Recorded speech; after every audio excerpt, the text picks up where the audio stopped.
fala de estratégia, nós estamos falando de ações que a gente realiza para atingir algum objetivo, e transportando isso para o mundo do RH é planejar ações com o objetivo de atingir resultados dentro da organização. O RH deixou de ser um mero setor de apoio. Agora, além dele ser um setor de apoio, ele é um setor estratégico e que anda lado a lado com a empresa, com a organização da empresa.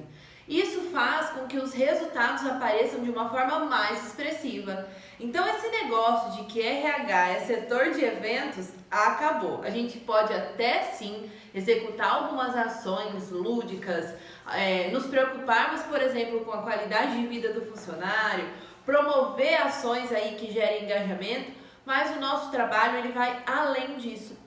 Então, toda ação que o RH promove dentro da organização precisa ter um objetivo, precisa gerar algum resultado para dentro da organização. E eu convido você agora a pensar sobre esse tema voltado muito mais para treinamento e desenvolvimento. Vamos pensar o seguinte: o nosso R de RH é de resultados a partir de agora. Então, o que você tem que pensar aí como profissional atuante desse setor? Você tem que pensar em atuar sempre pensando, sempre direcionado aí a dados. Se você ainda não tem indicadores dentro do departamento, porque você acha que você não consegue quantificar todas as ações que você faz, é um erro. Você precisa estar direcionado a dados. E é possível sim, você tem informações aí diversas dentro do departamento, ainda que muitas vezes algumas ações sejam ali de cunho subjetivo. Mas Camila, como é que eu faço para mostrar esses resultados para a organização? Como que eu mostro que o meu trabalho de fato está gerando resultado ou não está gerando resultado? O que eu tenho que mudar? Como é que eu faço isso? Primeiro, tenha processos bem definidos dentro do departamento. E agora eu não estou falando só de treinamento e desenvolvimento, estou falando de todos os processos dentro do setor. Nem toda empresa tem o setor de RH dividido, né? Nem toda empresa vai ter lá um profissional atuando com recrutamento e seleção, um profissional atuando com treinamento e desenvolvimento. Algumas empresas têm ali 1 ou 2 profissionais fazendo todos esses subsistemas e é um desafio enorme.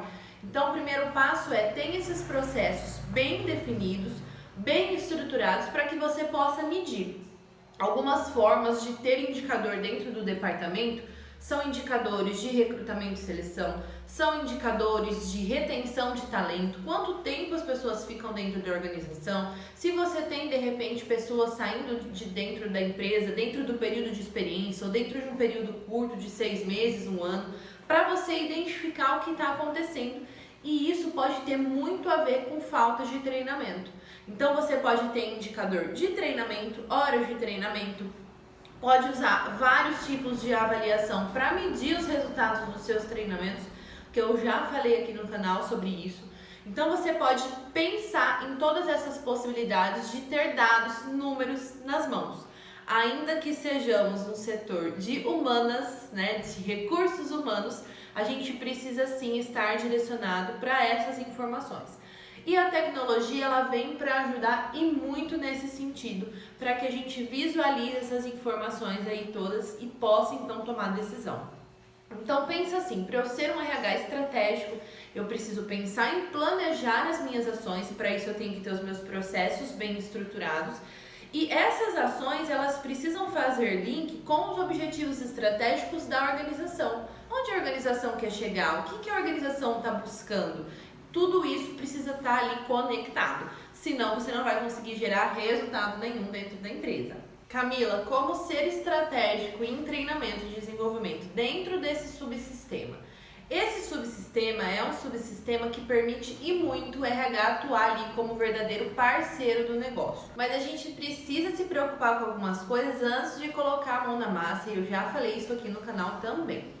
Alguns aspectos que faz o profissional de TI&D ser estratégico é fazer diagnósticos bem feitos. Então, quando eu falo em levantar necessidades, esse é o primeiro passo para que eu me torne um RH estratégico dentro de treinamento e desenvolvimento.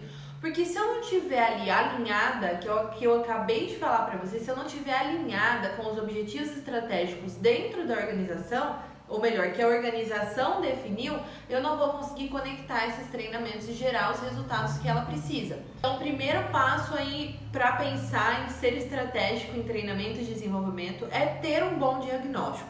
É levantar as necessidades de treinamento de uma forma bem feita. Porque eu preciso conectar os objetivos estratégicos ali da organização com os treinamentos que vão acontecer ali durante o semestre, durante o ano, enfim, é diagnóstico. Mais uma vez eu falo, é não ser um RH pasteleiro que recebe o pedido e entrega o pastel. A gente precisa saber por que está fazendo aquilo, até porque nem sempre a empresa vai ter ali um alto investimento. Então você precisa ser ali o mais assertivo possível nessas ações. Uma outra forma de ser estratégico, pensando aí em treinamento e desenvolvimento, é como é que eu estou monitorando os resultados das ações que eu estou implantando dentro da organização.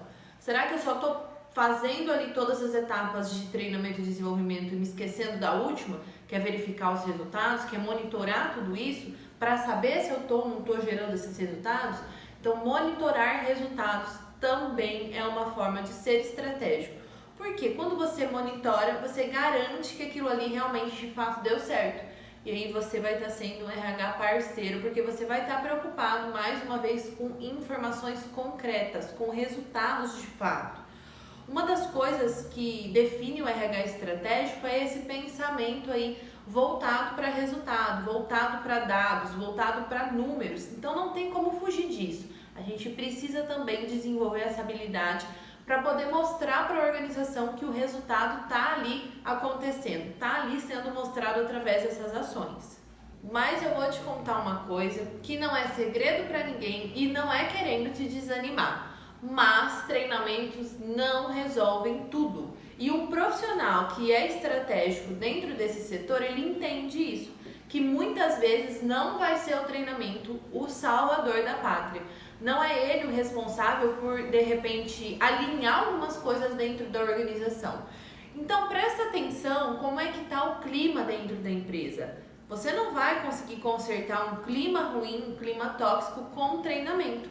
Você não vai, por exemplo, consertar um procedimento errado com treinamento. Você vai treinar as pessoas com base em um procedimento correto. Você vai ser um facilitador, um mediador para fazer com que essa ação aconteça dentro da organização. Só que se o procedimento não estiver bem alinhado, não é possível você promover um treinamento assertivo. Então, alguns pontos precisam ser levados aí em conta. Uma outra questão é o desalinhamento da empresa. Então, de repente, a empresa não está entendendo ainda que é importante pensar em ações de treinamento e desenvolvimento. Aí ela não apoia essas iniciativas. Isso é um risco muito grande, porque você pode, de repente, pensar nessas possibilidades de treinar pessoas, de desenvolver pessoas, mas se quem estiver ali em cima não ajudar, não apoiar você nessas iniciativas, não é possível também você gerar resultado nenhum nesse aspecto. É muito importante, eu já falei isso aqui diversas vezes e vou repetir, a cultura da empresa também precisa estar alinhada. Tá? Então, antes de você pensar nessas ações de treinar ou desenvolver, você também precisa pensar como é que está a cultura da organização. Está alinhada? As pessoas estão alinhadas nisso? Eu preciso fazer algum trabalho para fazer com que essas pessoas entendam para onde elas têm que caminhar?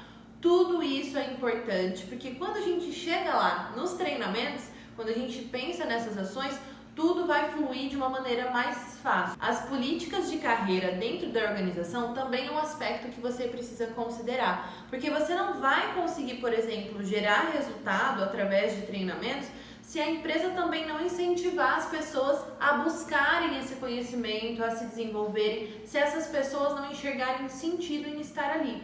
Então, para que você retenha essas pessoas, você precisa também pensar nessas políticas. E aí os treinamentos, eles vão complementar tudo isso, porque as pessoas vão realmente se engajar, participar e fazer com que as ações ali, aprendidas, as informações ali absorvidas dos treinamentos, elas sejam colocadas em prática, porque elas vão enxergar ali um porquê naquilo tudo. Muitos RHs passam aí por dificuldades em relação a essa questão da empresa, da direção da empresa, não apoiar ainda essas iniciativas. Mas eu vou dar um conselho para você, como experiência própria. Se a empresa que você atua ainda não tem uma verba, um investimento definido para as ações de treinamento e desenvolvimento, pense em possibilidades de pouco a pouco ir colocando ali essas ações, ainda que você use os talentos internos, ainda que você atue como facilitador dessas ações, porque essa é a forma da empresa conseguir verificar, conseguir identificar que aquilo ali faz sentido e aí começar sim colocar ali valores para você trabalhar, para você investir nessas ações. Então não deixe de fazer. Uma boa estratégia é começar pelo próprio onboarding, começar pela integração. Tem integração na empresa que você atua? Também faz parte de treinar e desenvolver pessoas. Quando você contrata alguém e você faz o processo de integração bem feito, a probabilidade dessa pessoa se adaptar mais rápido é maior, a probabilidade dela gerar resultado mais rápido também é maior. Então você já começa através de uma ação pequena, que não precisa ser ali de dias ou de muitas horas, você pode começar de repente criando uma ação de onboarding ali pequenininha, de meio período, de algumas horas, envolvendo algumas áreas da organização, para que essa pessoa ela seja integrada nesses processos de uma maneira mais facilitada. Então ela não vai entrar perdida, ela já vai entrar um pouquinho mais ali adaptada, um pouquinho mais engajada. Então essa é a dica, comece pela integração, crie esse processo ali para que você já comece a mostrar para a empresa que faz sentido sim investir nessas ações. Nem tudo são flores dentro do RH. Muitas vezes o profissional se esbarra em alguns obstáculos. Às vezes a gente tem criatividade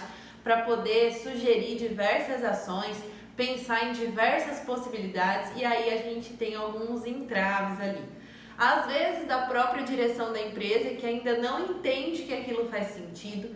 Às vezes por parte de funcionários muito antigos que começam a respirar agora essa nova realidade de treinar e desenvolver, e sem esse apoio a gente não consegue ali compartilhar outras informações, outras possibilidades com as outras pessoas também que estão conectadas a esse líder. Então tudo isso é obstáculo. O mais importante é que você, profissional de T&D, entenda a importância do seu papel e não desista na primeira negativa.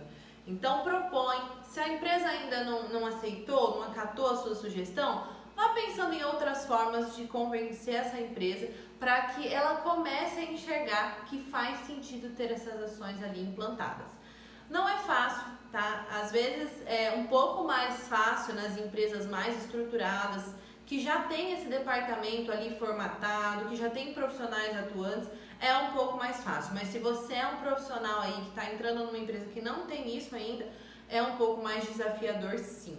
Mas é possível a gente convencer e mostrar que essas ações fazem sentido. E aí eu acredito que você é capaz de mostrar esse caminho.